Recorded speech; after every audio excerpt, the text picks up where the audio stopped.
Bible ధ్యానంలో ఇప్పుడు యెషయా గ్రంథము 2వ అధ్యాయము చదువుకుందాము. యూదాను గూర్చియు యెరూషలేమును గూర్చియు ఆమోజు కుమారుడైన యెషయాకు దర్శనము వలన కలిగిన దేవోక్తి.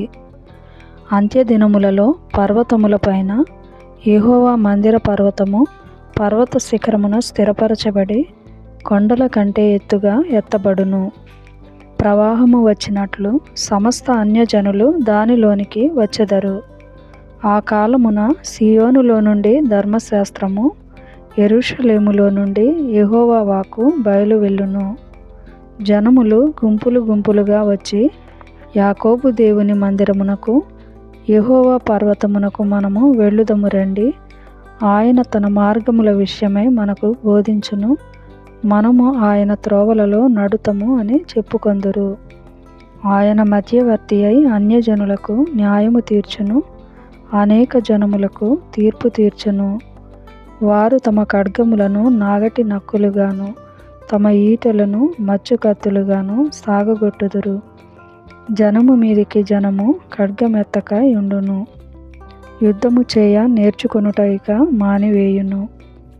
యాకోబు వంశస్థులారా రండి, మనము యెహోవా వెలుగులో నడుచుకొందాము.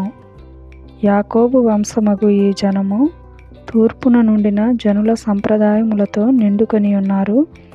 వారు ఫిలిష్తీయుల వలె మంత్రప్రయోగము చేయుదురు, అన్యులతో సహవాసము చేయుదురు గనుక నీవు వారిని విసర్జించి ఉన్నావు. వారి దేశము వెండి బంగారములతో నిండియున్నది. వారి ఆస్తి సంపాద్యమునకు మితి లేదు. వారి దేశము గుర్రములతో నిండియున్నది.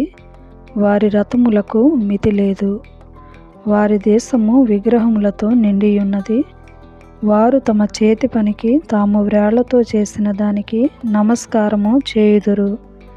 అల్పులు అనగద్రొక్కబడుదురు, ఘనులు తగ్గింపబడుదురు.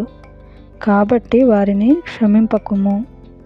యెహోవా భీకర సన్నిధి నుండియు ఆయన ప్రభావ మహాత్యము నుండియు బండబీటలోనికి దూరుము, మంటిలో దాగియుండుము. నరుల అహంకార దృష్టి తగ్గింపబడును, మనుషుల గర్వము అనగద్రొక్కబడును. ఆ దినమున యెహోవా మాత్రమే ఘనత వహించును.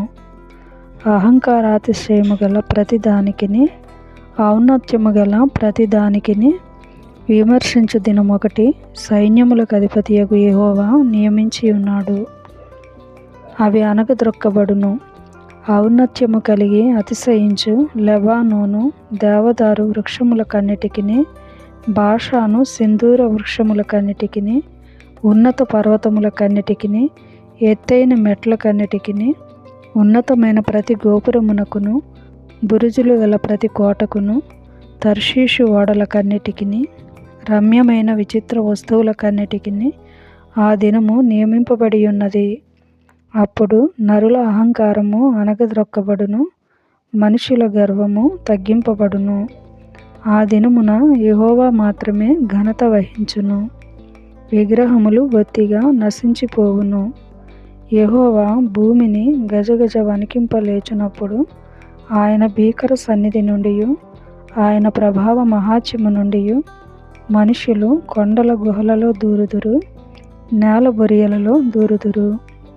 ఆ దినమున యెహోవా భూమిని గజగజ వణికింపలేచునప్పుడు ఆయన భీకర సన్నిధి నుండియు ఆయన ప్రభావ మహాత్యము నుండియు కొండల గుహలలోను బండ బీటలలోను దూరవలనన్న ఆశతో నరులు తాము పూజించుటకై చేయించుకొనిన వెండి విగ్రహములను, సువర్ణ విగ్రహములను ఎలుకలకును గబ్బిలములకును పారవేయుదురు.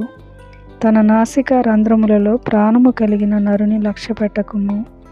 వానిని ఏ విషయములో ఎన్నిక చేయవచ్చును?